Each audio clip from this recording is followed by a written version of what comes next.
L'histoire de Mushkil Gusha. Mushkil Gusha, c'est celui qui résout toutes les difficultés. Et il est dit que si on raconte l'histoire de Mushkil Gusha le jeudi, eh bien, tous ceux qui ont un besoin trouveront leur chemin. On peut aussi offrir des dates au nom de Mushkil Gusha. Mais en tout cas, cette histoire, elle est dite dans le monde entier depuis des milliers d'années, tous les jeudis soirs. Et elle a moult formes. Mais c'est toujours l'histoire de Mushkil Gusha. En voici une version. Vous êtes prêts? On entre dans l'histoire. Il y avait une fois un bûcheron, un vieux bûcheron. Il était veuf et vivait pauvrement avec sa petite fille. Tous les jours, il allait dans la montagne couper du bois, dans la forêt. Il faisait un fagot, il revenait chez lui, il liait son bois en plusieurs fagots, il déjeunait, puis il partait à la ville, vendre son bois. Il prenait toujours le temps de se reposer et il retournait chez lui. Mais voilà qu'un jour, ou plutôt un soir, alors qu'il était rentré plus tard que d'habitude, même très tard, sa petite fille lui dit « Père, j'ai parfois besoin d'une nourriture meilleure, plus abondante, plus variée. »« Soit, ma fille, dit le bûcheron. Demain, j'irai dans la montagne, j'irai encore plus loin et je ramasserai encore plus de bois. Je ferai un fagot plus gros. Je le vendrai plus cher et avec l'argent que je gagnerai, je t'achèterai, ma fille, toutes les bonnes nourritures que tu me demandes. » Le lendemain matin, le bûcheron s'en va avant le lever du soleil. Il marche jusqu'à la montagne. Il va plus loin que d'habitude. Il travaille dur à couper du bois. Il revient avec un gros fagot qu'il pose près de sa maison et il frappe à la porte. « Ma fille, ouvre! Il faut que je déjeune avant d'aller au marché. » Mais pas de réponse. La petite fille, elle avait complètement oublié ce qu'elle avait demandé à son père la veille et elle dormait à poing fermé. Le bûcheron était tellement fatigué qu'il s'est endormi à côté de son bois. Lorsqu'il s'est réveillé, le soleil était haut dans le ciel. Il était midi, trop tard pour aller au marché. Alors il se lève, il frappe de nouveau à la porte. « Ma fille, ouvre! Il est trop tard maintenant pour que j'aille au marché. Ouvre !» La petite fille n'était pas là, non. Elle s'était réveillée, elle avait fait un brin de ménage et elle était sortie, sans voir son père. Elle s'était un petit peu inquiétée, mais sans plus.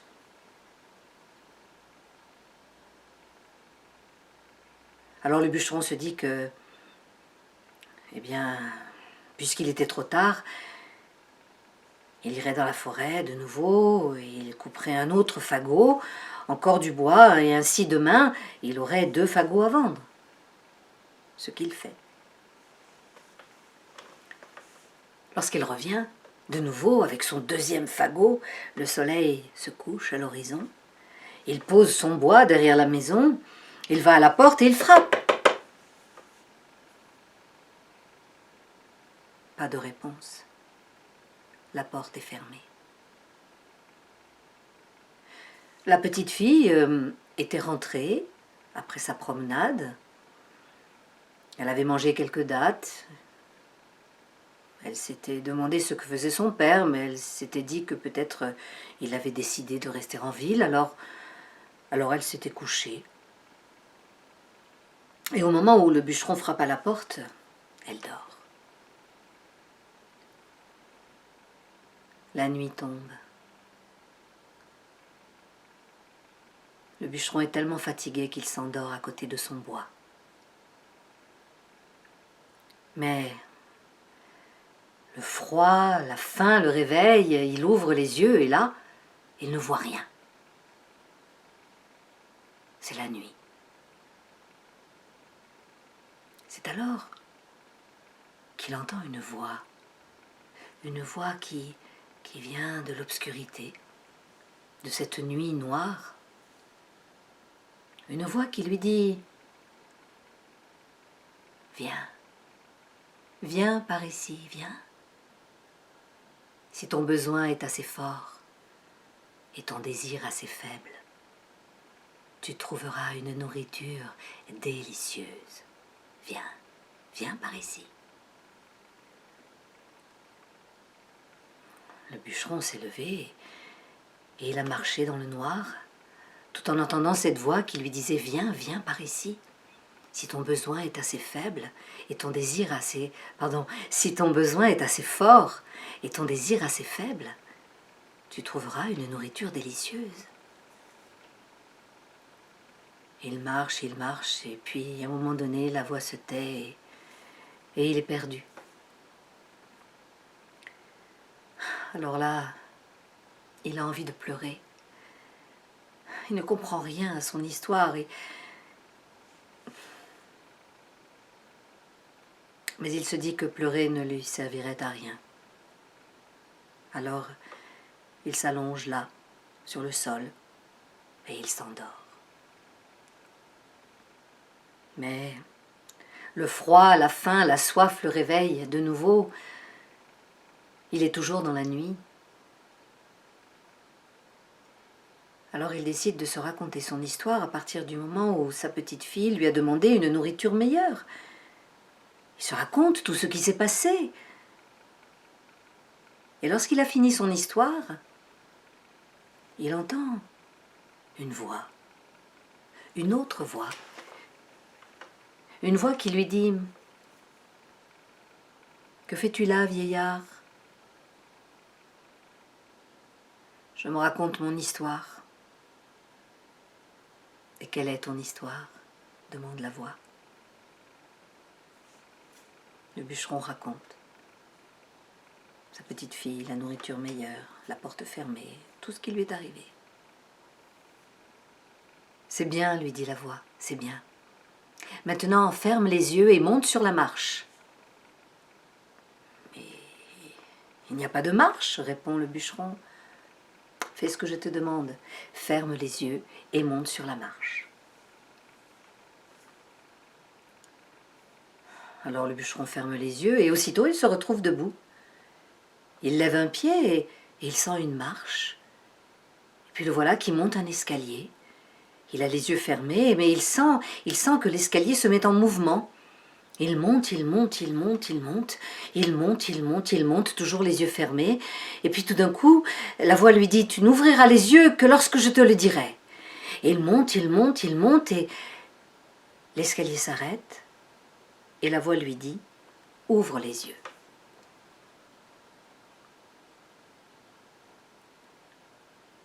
Les yeux ouverts, voit un désert. Un immense désert. À perte de vue, personne. Et des cailloux. Une multitude de cailloux. Des rouges, des jaunes, des verts, des bleus, des blancs. La voix lui dit « Ramasse, ramasse les cailloux, remplis tes poches. Et puis reviens sur l'escalier et referme les yeux. » Le bûcheron obéit. Il remplit ses poches de ces cailloux de couleurs, des rouges, des jaunes, des bleus, des blancs, des verts. Il remplit ses poches, et puis revient sur la dernière marche de l'escalier, dans le sens de la descente. Il ferme les yeux, et l'escalier se met en route. Il descend, il descend, il descend, il descend, il descend. Et la voix lui dit « Tu n'ouvriras les yeux que lorsque je te le dirai. » Et il descend, il descend, il descend, il descend. L'escalier s'arrête, ouvre les yeux. Et là, Il est devant la porte de sa maison. Alors il frappe. La porte s'ouvre. « Mais père, mais qu'est-ce qui se passe? Je te cherche, où étais-tu » Le bûcheron entre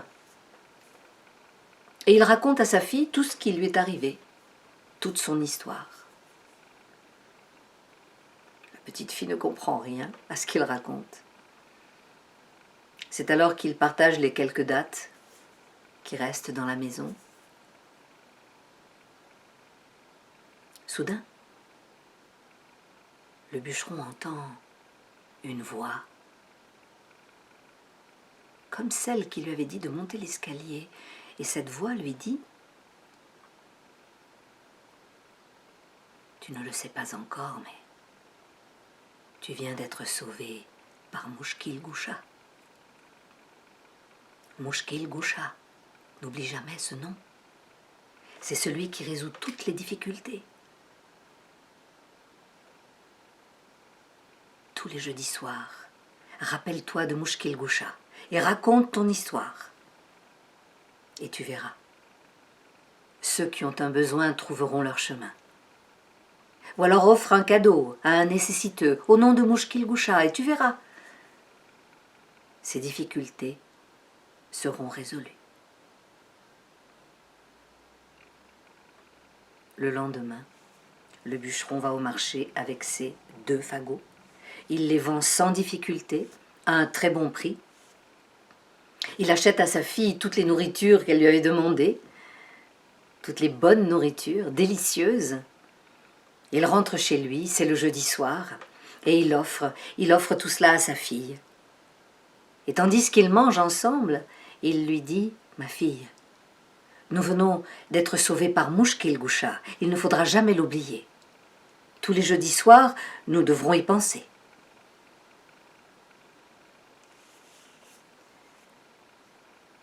Toute la semaine se passe magnifiquement bien, le bûcheron vend son bois sans difficulté, il le ramasse aussi sans difficulté. Et puis, comment sont les hommes? Il oublie Mushkil Gusha, le jeudi arrive et il oublie Mushkil Gusha. Ce soir-là, des voisins frappent à la porte. Le bûcheron ouvre. Et les voisins, dont le feu s'est éteint, dans leur maison, il n'y a plus de feu, ils viennent demander au bûcheron un peu de feu pour rallumer le leur. « Mais je n'ai pas de feu, dit le bûcheron. »« Si, c'est le feu que nous voyons par ta fenêtre. » Le bûcheron rentre dans sa maison, il va vers la fenêtre, et là il s'aperçoit que les cailloux qu'il avait ramassés dans le désert et qu'il avait déposés là, il pensait que c'était des cailloux ordinaires, il les avait même oubliés, ils étaient là, posés, des rouges, des verts, des jaunes, des bleus, des blancs. Et il s'aperçoit que le feu dont les voisins parlent est celui qui émane des cailloux. Mais il s'aperçoit aussi que ce feu-là donne des flammes bleues que l'on peut toucher et avec lesquelles on ne peut pas allumer de feu. « Désolé, dit le bûcheron à ses voisins, je n'ai pas de feu. » Et il leur ferme la porte au nez. Les voisins s'en vont fâchés, perplexes. Mais ils quittent notre histoire. Le bûcheron demande à sa fille une couverture et il couvre les cailloux pour que personne ne les voie. Le lendemain matin, quand le bûcheron soulève la couverture, il voit que ces cailloux sont devenus des pierres précieuses, de magnifiques joyaux. Et ces cailloux, ces joyaux, le bûcheron va les vendre au marché, à un très bon prix. Et tous les cailloux, toutes les pierres précieuses vendues, le voilà riche. Alors, il fait construire à sa fille un palais. Mais ce palais, il le fait construire en face de celui du roi. Il fait le même. Or, il se trouve que la fille du roi, très belle, est à son balcon et elle voit ce palais de conte de fées construit face à celui de son père. Elle demande à ses serviteurs d'aller voir qui sont ces gens. Les serviteurs disent que c'est un homme qui vit là avec sa fille. Allez me chercher cette fille. La fille du roi est très en colère. Mais lorsque la fille du bûcheron entre dans le palais et que la fille du roi la rencontre, elle ressent pour elle tout de suite une profonde amitié. Elle oublie sa colère.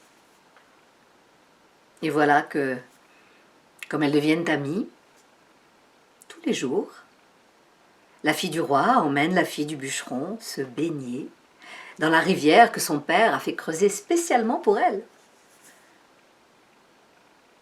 Un jour, la fille du roi, le collier qu'elle portait autour du cou, pour ne pas l'abîmer, et l'accroche à la branche d'un arbre. Puis elle se baigne toute la journée avec la fille du bûcheron.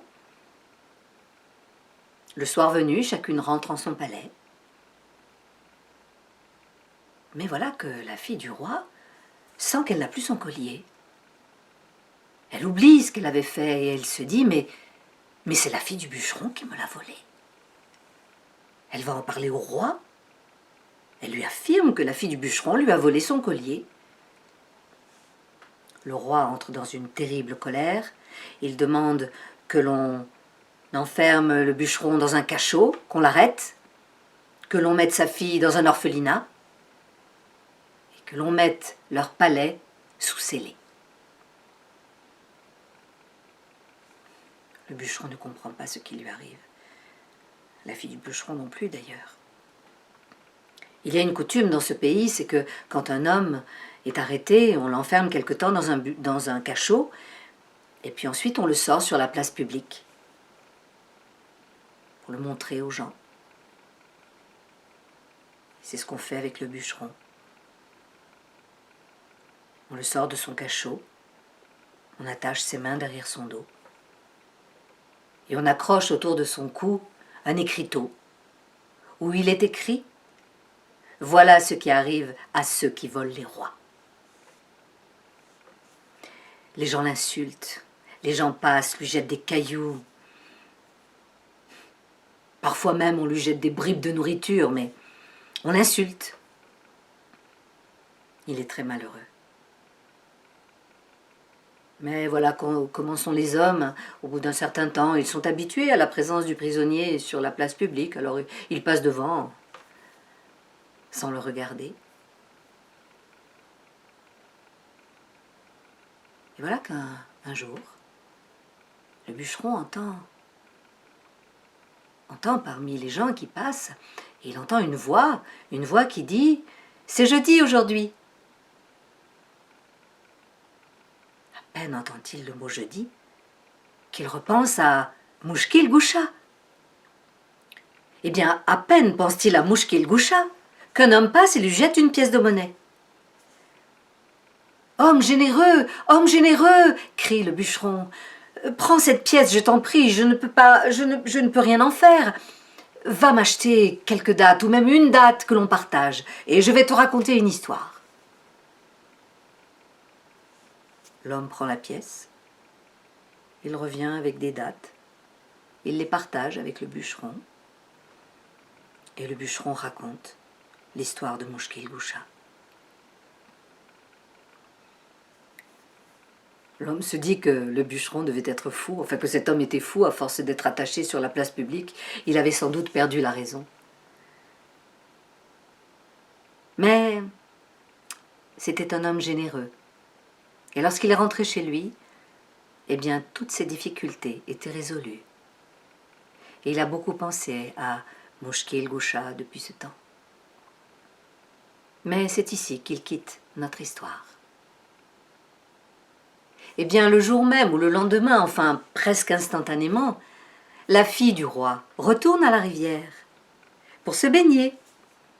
Elle va pour plonger et qu'est-ce qu'elle voit dans l'eau? Son collier. Mais au moment de plonger pour attraper son collier, elle est prise d'un éternuement qui lui fait relever la tête. Et en relevant la tête, qu'est-ce qu'elle voit? Son collier accroché à la branche de l'arbre, là où elle l'avait posé. Et en fait, elle comprend que le collier qu'elle avait vu dans l'eau n'était que le reflet de son collier. Elle court au palais, elle dit au roi ce qui s'est passé. Le roi est désolé. Il libère le bûcheron. Il lui fait des excuses publiques. Il libère la fille. Et depuis ce temps, ils vivent tous très heureux ensemble.